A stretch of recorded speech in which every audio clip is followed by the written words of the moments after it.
कि यथा ब्रह्मांडे तथा पिंडे, तो जो ब्रह्मांड में है वो पिंड में है। पिंड माना शरीर। तो जो ब्रह्मांड में है वो शरीर में है। जैसे स्थूल वतन में, स्थूल दुनिया में, पांच तत्वों की दुनिया में, मृत्यु लोक में जो पांच तत्वों का ब्रह्मांड है वो हमारे पांच तत्वों का शरीर है। ऐसी तरह सूक्ष्म वतन में, सूक्ष्म लोक में, भूभुर लोक, स्वलोक, महालोक, जनलोक, तपलोक, ब्रह्मापुरी, वहाँ का जो शरीर है वो तीन तत्वों का है। तो वहाँ का ब्रह्मांड तीन तत्वों का है। वहाँ के लोकों में तीन तत्वों का ब्रह्मांड का पावर है। ऐसी तरह विष्णुपुरी जाओगे तो विष्णुपुरी में परम तत्व है।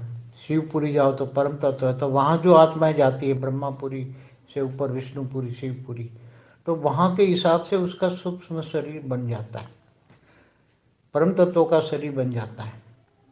तो पहले होता है स्थूल ब्रह्मांड में स्थूल शरीर, सूक्ष्म ब्रह्मांड में सूक्ष्म शरीर, परम तत्वों के ब्रह्मांड में परम तत्वों का शरीर, और उसके ऊपर परम धाम में जाओ तो आत्मा निराकारी, कैवल्य अवस्था, केवल ज्ञान स्वरूपम।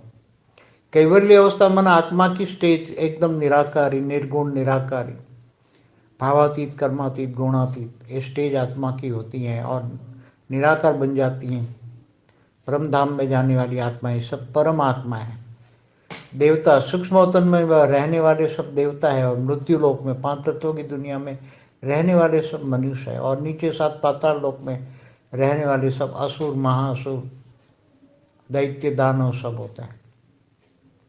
तो ये ब्रह्मांड के शरीर में जो होता है, तो केवल एक ब्रह्मांड में स्थूल शरीर, सूक्ष्म शरीर, कारण शरीर, महाकारण शरीर और परम धाम का निराकारी स्टेज वाला, आत्मा की स्टेज वाला ब्रह्मांड।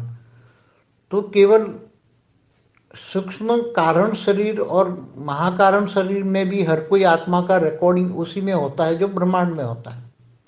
हर कोई आत्मा का रिकॉर्ड भी ब्रह्मांड में होता है।